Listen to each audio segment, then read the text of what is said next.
और चलिए खबरों की शुरुआत करते हैं। चिकित्सा मंत्री डॉक्टर रघु शर्मा ने बेबाकी से कई अहम सवालों के जवाब दिए। सहयोगी विकास बात कर रहे हैं, सीधी तस्वीर। 17,000, 18,000, 16,000 ऐसे आ रहे थे। पिछले 2 दिनों से मामूली संख्या में गिरावट आई है। ये जो रेड अलर्ट जन अनुशासन पखवाड़ा 3 मई से शुरू हुआ है, इसमें सख्ती इसीलिए की जा रही है, लोग मानते ही नहीं हैं। मतलब जिस ढंग से सड़कों पे आप महामारी के इस दौर में जब कहा जा रहा है कि आप घर में रहिए, मास्क लगा के रहिए, 2 गज की दूरी बना के रखिए, अनावश्यक रूप से इधर उधर मत घूमो, उसके बावजूद लोग मानने को तैयार नहीं है। तो कुछ सख्ती भी करनी पड़ रही है। और इस SOP में ये कहा गया है कि जो लोग इस तरह से अनावश्यक रूप से इधर उधर घूमते हुए पाए जाएंगे, उनको इंस्टीट्यूशनल क्वारंटीन में भेजा जाएगा। तो सरकार को भी अच्छा नहीं लगता कड़े फैसले लिए हैं तो, लेकिन महामारी लगभग प्रदेश के अंदर एक्टिव केसेस की संख्या 1,97,000 से ऊपर चली गई है और मृत्यु 4,866 के करीब हो चुकी है। पॉजिटिविटी का परसेंटेज बढ़ रहा है। एक सुकून की बात है कि हमारी मृत्यु दर वो नियंत्रित है, 0.7, 1 और 2 इसके आसपास रहती है। तो राजस्थान में जिस ढंग से लोगों की मृत्यु हुई है पिछले 1 महीने में, अप्रैल में, हर रोज़ किसी दिन 150, किसी दिन 160, ये लोगों की मृत्यु होना हमारे लिए बहुत दुख की बात है। तो ऐसी परिस्थिति में जो सख्ती की जा रही है, कोविड एप्रोप्रिएट बिहेवियर का पालना करना, सुनिश्चित करना हर नागरिक की जिम्मेदारी है। हमारे पास, हम बार बार कह रहे हैं कि संसाधन पर्याप्त हैं, और ज़रूरत पड़ेगी और बढ़ा देंगे। भारत सरकार से मुख्यमंत्री जी के नेतृत्व में राज्य सरकार की टीम पूरी, ऑक्सीजन पर्याप्त मात्रा में कैसे मिले राज्य को, कैसे राज्य को टैंकर्स पर्याप्त मात्रा में मिले, और रेमडेसिविर और टोसिलिजुमैब ये इंजेक्शन्स की आपूर्ति भी पर्याप्त मात्रा में होती रहे, इसके लिए लगातार रात दिन एक किए हुए हैं। हम कहीं भी कोई ऑक्सीजन की किल्लत, जितने हमारे पास मौजूद संसाधन हैं, कहीं भी किल्लत आने नहीं दे रहे हैं। लेकिन अगर एक्टिव केसेस की चेन नहीं टूटेगी, इसी तरह से लोग संक्रमित होते जाएंगे, तो फिर संसाधन कितने भी बढ़ जाएं, वो कम ही पड़ेंगे।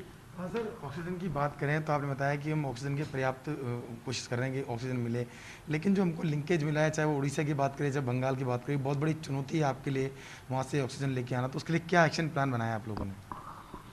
देखिए, एक्शन प्लान तो हमारे जो रिक्वायरमेंट है उससे 230 मैट्रिक टन ऑक्सीजन हमको कम मिल रही है अभी, और जो अलॉटमेंट हुआ है वो भी दूर दराज की जगह से हुआ है। तो हमने टाई अप किया है, रेलवे से बात कर रहे हैं, जो ट्रेन के माध्यम से टैंकर्स यूपी आ रहे हैं, उन्हीं ट्रेन्स को आगे बढ़ा दिए जाए राजस्थान तक, तो उन्हीं में हमारी भी टैंकर्स आ जाएं। यहाँ एयरलिफ्ट करके भी हम टैंकर भेज रहे हैं, ताकि वहाँ से टैंकर एक साइड का तो जर्नी बचे कम से कम। तो सारे प्रयास, हम एयरफोर्स से बात कर रहे हैं, रेलवे से बात कर रहे हैं, ताकि समय पर राजस्थान को जो अलॉटेड ऑक्सीजन है वो मिल जाए। टैंकर्स भी पर्याप्त मात्रा में जुटाने की कोशिश हो रही है। सबसे बड़ी चीज़ ये है कि वार फुट पे मुख्यमंत्री जी के नेतृत्व में, चाहे ऑक्सीजन कंसंट्रेटर की प्रिक्योरमेंट की बात हो, चाहे राज्य में ऑक्सीजन जनरेशन के, लिक्विड ऑक्सीजन मेडिकल के नए प्लांट लगाने की बात हो, हर फ्रंट पे राज्य सरकार कोई पॉसिबिलिटी छोड़ना नहीं चाहती है, ताकि राज्य के लोगों को हम सुरक्षित रखें। सर, ऑक्सीजन कंसंट्रेटर की बात कह रहे हैं कि कुछ ही दिन में आने वाले हैं, 10 दिन की बात कर रहे हैं कि आने वाले हैं। कितने कंसंट्रेटर का ऑर्डर दिया है, कितने आ जाएंगे, और उसका क्या फ़ायदा मिलेगा लोगों को सीधे? देखिए, 40 से 50 हज़ार ऑक्सीजन कंसंट्रेटर के प्रोक्योरमेंट की कोशिश में राज्य सरकार है। उसमें से कुछ तो मई के पहले वीक में, जैसे आज 5 तारीख हो गई है, तो 10 तारीख से पहले आ जाएंगे, कुछ मई के एंड में आएंगे। लेकिन हम ये चाहते हैं कि ये ऑक्सीजन कंसंट्रेटर आने के बाद, एक ऑक्सीजन कंसंट्रेटर अगर वो 5 लीटर ऑक्सीजन देता है तो एक मरीज़ के लिए उपयोगी है। अगर 10 लीटर का वो करता है तो 2 मरीज़ों को भी काम आ सकता है। तो जहाँ पे ऑक्सीजन की शॉर्टेज आती है, वहाँ पे ये बहुत उपयोगी साबित है। जैसे बिलवा में हमने 5000 बेड की कैपेसिटी डेवलप की है। अगर वहाँ पर्याप्त मात्रा में ऑक्सीजन कंसंट्रेटर हमारे पास उपलब्ध हो जाएंगे तो फिर जितने भी आदमी भर्ती करने हैं हम भर्ती करेंगे। वहाँ ऑक्सीजन की किल्लत की वजह से ही आज वहाँ कम मरीजों को भर्ती किया जा रहा है। कई प्राइवेट हॉस्पिटल्स को बंद किया गया है। एसएमएस हॉस्पिटल में हमने शुरू किया कोविड के मरीजों को भर्ती करना। सर लिक्विड ऑक्सीजन प्लांट की बात कर रहे हैं कि सब जगह लिक्विड ऑक्सीजन प्लांट मिले ताकि एक कह सकते हैं पूरी प्लानिंग हो सके अगली हर तरह की तैयारी से जुड़ने के लिए। देखिए इस सेकेंड वेव में जो चुनौतियां हमारे सामने आई है उन चुनौतियों से हम आने वाले समय में, क्योंकि ऑक्सीजन की शॉर्टेज पड़ सकती है, उसके लिए तैयारी कर रहे हैं। रेमडेसिविर या टोसिलिजुमेब की दिक्कत आ रही है तो वो कैसे राज्य में उसका उत्पादन हो, इस पे फोकस कर रहे हैं। लोग कह रहे हैं थर्ड वेव आएगी और ख़तरनाक होगी, फोर्थ वेव आएगी वो और ख़तरनाक होगी। तो आने वाले समय में किसी भी बड़ी चुनौती का मुकाबला राजस्थान अपने स्तर पर कर सके उसके लिए पर्याप्त संसाधन जुटाने की तरफ, चाहे ऑक्सीजन की बात हो चाहे आपके इंजेक्शंस की बात हो, हम तैयारी कर रहे हैं। सर वैक्सीनेशन का अभियान है, हम बात करें पुराना अभियान तो जो सेकंड फेज तक राजस्थान अव्वल रहा, लेकिन जो अब थर्ड फेज आया जिसके अंदर 18 से 44 साल के लोगों को जोड़ा जा रहा है, अभी तक वो स्पीड नहीं कर पा रहा है और उसके लिए जो दिक्कतें आ रही है वो सॉफ्टवेयर की दिक्कतें आ रही है। लोग रजिस्टर तो कर पा रहे हैं लेकिन साइट लोकेशन नहीं कर पा रहे, तो इसके लिए कोई बात हुई है आपके ऊपर?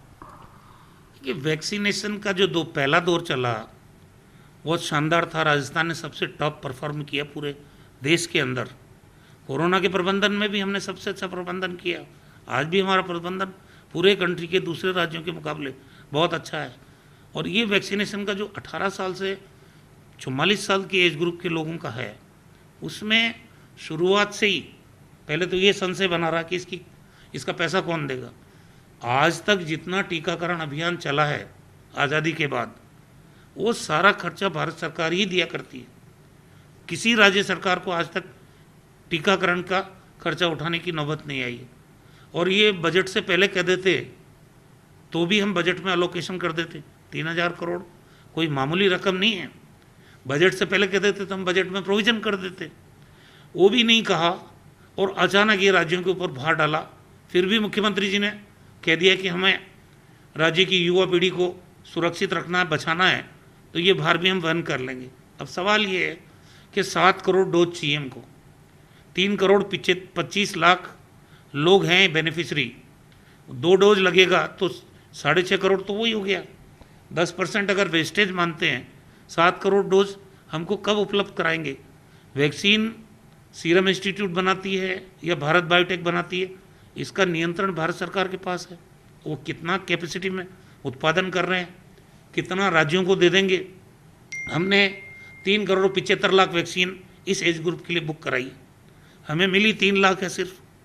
इसीलिए हमने 11-12 जगह पे सीमित किया वैक्सीनेशन के प्रोग्राम को। तो सवाल ये है, और दूसरी सवाल ये कि अब जब उसमें कोई वैक्सीनेट होता है उसके बाद जो सर्टिफिकेट निकलता है हम प्रधानमंत्री जी की फ़ोटो। तो भाई एक बात बताओ, जब आप खर्चा सारा राज्यों के माथे डाल रहे हो तो फिर आप अपनी फ़ोटो तो कम से कम उसमें मत आने दो। ये किस तरह की पॉलिटिक्स है?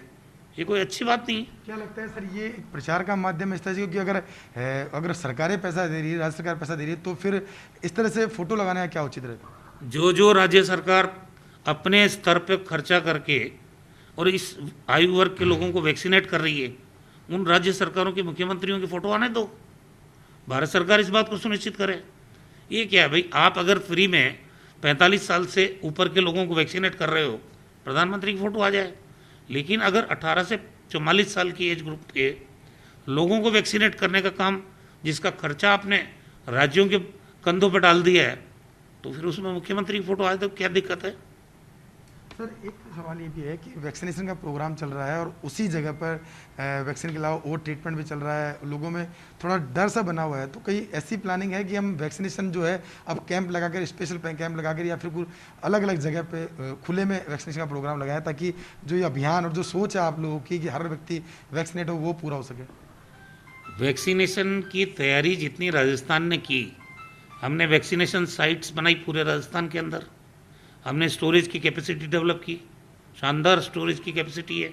हमने कोल्ड चेन पॉइंट 2444 बनाए राजस्थान की पर्याप्त तैयारी है, लेकिन इस एज ग्रुप के लिए अलग से व्यवस्था हमको करनी है।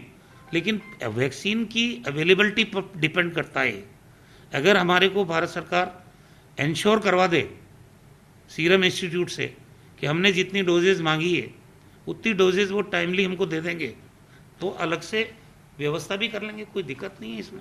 सर, आज मुख्यमंत्री अशोक गहलोत ने मीडिया से आह्वान किया है कि वो लोगों तक अपनी बात पहुंचाए और जो सरकार की मंशा है उसको पहुंचाए कि क्या सरकार की मंशा है, क्यों सरकार इतना सख्त लॉकडाउन लगा रही है या फिर क्या क्या दिक्कतें फेस करना पड़ रही है, उसको लेकर मीडिया से आह्वान किया। आप क्या कहते हैं मीडिया के जरिए? मुख्यमंत्री जी ने, क्योंकि मीडिया की भूमिका बड़ी भूमिका है, उनसे जो रिक्वेस्ट की है, आह्वान किया है, वो राज्य के आम और आवाम के हित में ही किया है। क्योंकि इस संक्रमण की चैन टूटनी चाहिए, राजस्थान सुरक्षित रहना चाहिए, और राजस्थान के लोगों को हम तभी सुरक्षित रख सकते हैं जब सरकार भी, आम जनता भी, मीडिया भी सब एक फ्रंट पे इस कोरोना महामारी से अपना एक लड़ाई लड़े। सर, रिकवरी परसेंटेज बढ़ा है, कुछ केस भी बढ़े हैं, तो क्या उम्मीद करते हैं आगे के लिए कोई सकारात्मक चीज आ रही?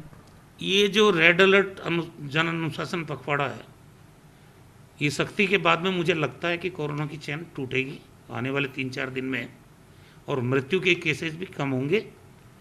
हमारा जो लिबर्टी का दुरुपयोग जो होता है प्रदेश में, उसकी वजह से अब आप देखिए कुंभ 36 लाख लोग गए वहाँ मेले में।